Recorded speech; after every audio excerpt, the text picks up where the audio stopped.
you asked the UK position, and let me be really clear to everybody here in Ukraine when I say we will work with you and all of our allies on steps that would be robust enough to guarantee Ukraine's security, to guarantee any possible peace and deter any future aggression. So they're the principles upon which we will work with you and with all of our allies.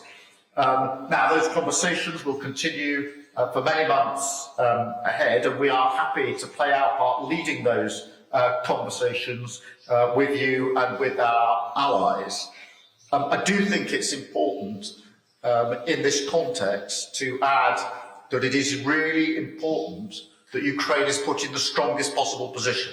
And that's why the capability, the finance, the military support that is also being provided is ramped up, because this is the time to ensure that Ukraine is in the strongest possible position as we turn into 2025. We must never lose sight of the importance of that. We will again play our leading part in ensuring, as we have done since we came into government some months ago, and in every conversation, that Ukraine is in the strongest position. Peace through strength must be more than words, it's got to be actions. And therefore, as I say, we'll play our full part when it comes to guaranteeing Ukraine's security. But we must never lose sight of the absolute need for Ukraine to be in the strongest possible position as we go into 2025. Thank you. Наступне запитання BBC. Будь ласка, підведіться. Jill, let me just first address something you said in your questions to the President. I think it's really important that we don't approach this on the basis that the position today is the strongest Ukraine can ever be in.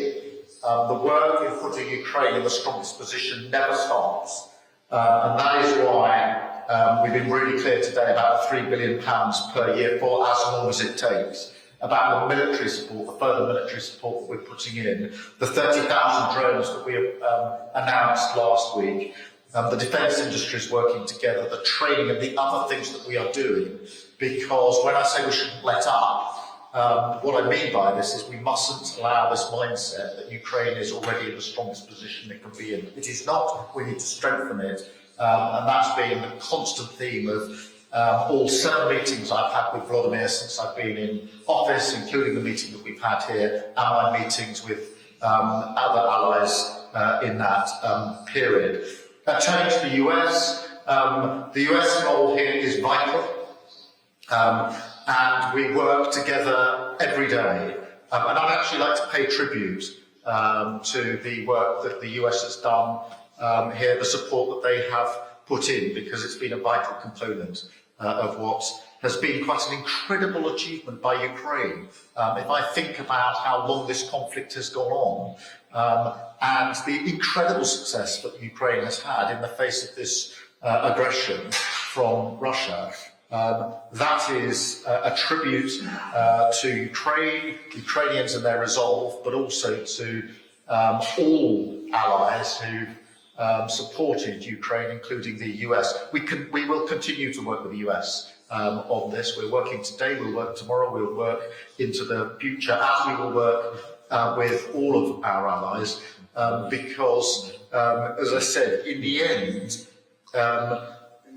the steps that we need to take must be robust enough to guarantee Ukraine's security. So it's that principle that drives my approach here. That's the question that needs to be answered, is to guarantee peace and deter any future aggression.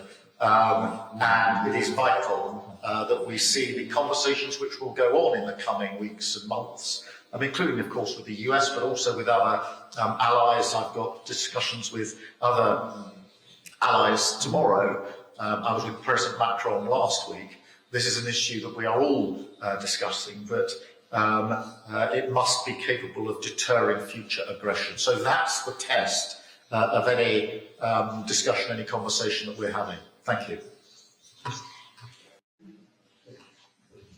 Well, let me take my part of the question. The UK will always be prepared to play a leading part Ukraine. That is what we've been doing since this conflict started.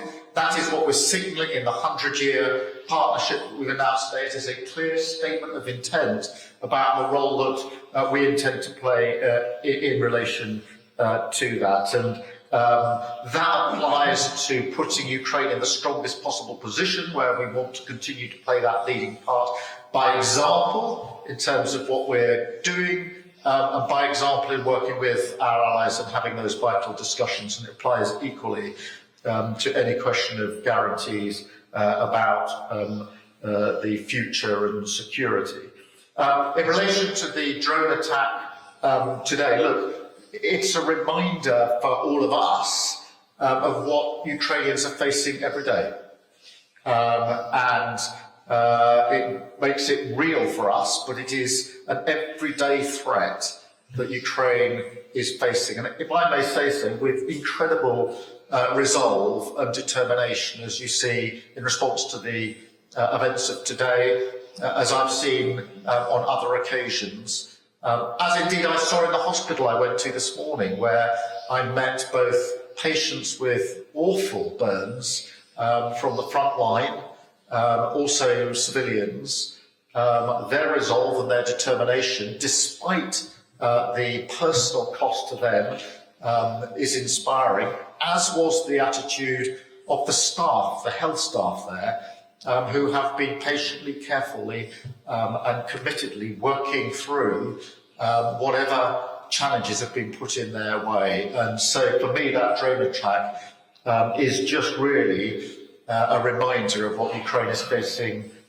every day, and a reminder that this war is brought about by Russian aggression. It is an unjust, illegal war, and we must have a sustainable and lasting peace for Ukraine. Thank you. Well, thank you for that. On the NATO question, obviously this was subject to intense discussion at the NATO summit in July of last year in Washington that the President attended, and that was when there was the commitment to the irreversible path to NATO membership. And it is really important that we keep on supporting that approach because, when there is peace, and there must be peace, and nobody wants peace more than the Ukrainian people, it must be just and it must be sustained. And that is why it's also important that I take this opportunity to repeat that the UK will stand with Ukraine for as long as it takes in relation to that just and sustained peace. Thank you. Міністре, дякую за відповіді. Прес-конференція добігла кінця. Thanks so much.